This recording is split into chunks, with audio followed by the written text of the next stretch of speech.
This Mobile Geeks video is powered by ASUS. Hey, I'm Roland with Mobile Geeks right here at Computex 2015, and one of the first devices that I'm filming today is the ASUS EeeBook E202. It's ASUS's new super low-end Windows 10 based and Braswell based laptop, basically. It's a follow-up or an addition. I don't know if it's going to follow up, but it's definitely close to the X205 TA, so that ominous 11.6-inch notebook that was very successful based on the Bay Trail SoCs, giving you up to 12 hours of runtime.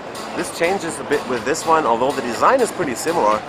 We are switching to a Pentium N3700, which is a new Braswell SoC. It's a quad-core chip that runs at 1.6 gigahertz and goes up to 2.4 gigahertz on turbo boost. In this case, it's got 4 gigs of RAM, which is nice because that's definitely a nice addition or nice change compared to the X205, which always only had 2 gigs of RAM. There's 500 gigs of memory in here. There's probably going to be versions with SSDs and HDDs. In this case, this is the HDD-based model.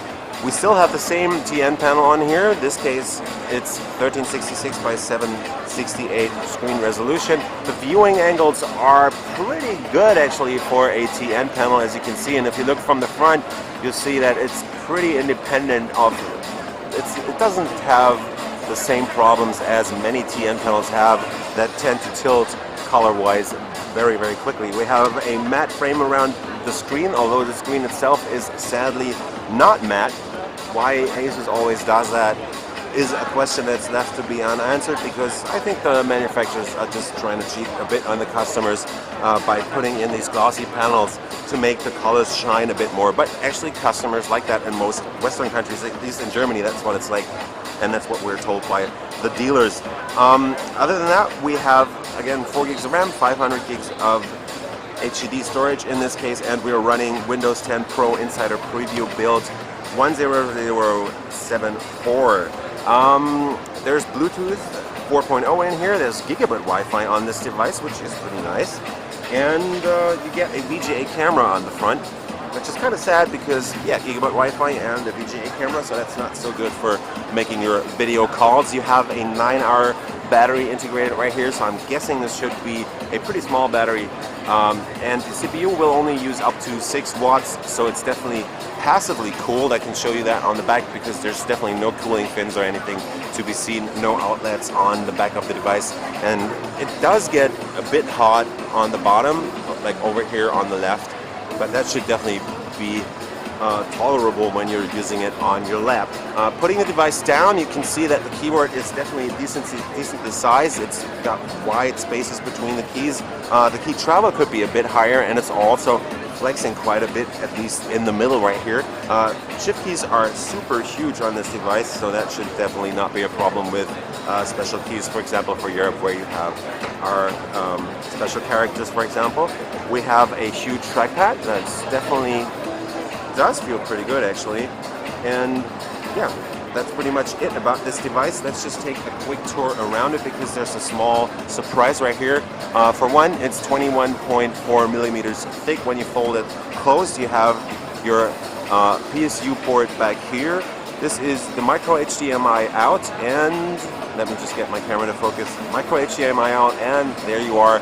That's your first USB Type-C connector here on this ASUS notebook, netbook, whatever you want to call it, and a micro USB, micro SD card reader right here. So no full-size SD card. That's kind of sad if you're using devices like I do, all those cameras and stuff.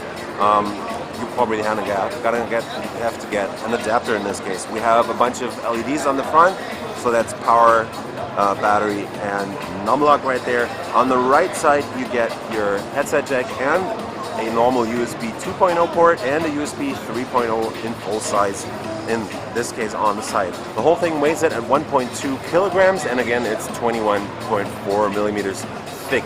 It does still feel a little flimsy, but this is still a pre-production device, so my guess would be that ASUS is definitely going to take care of those small quality issues on this definitely not production models right here on their booth at Computex.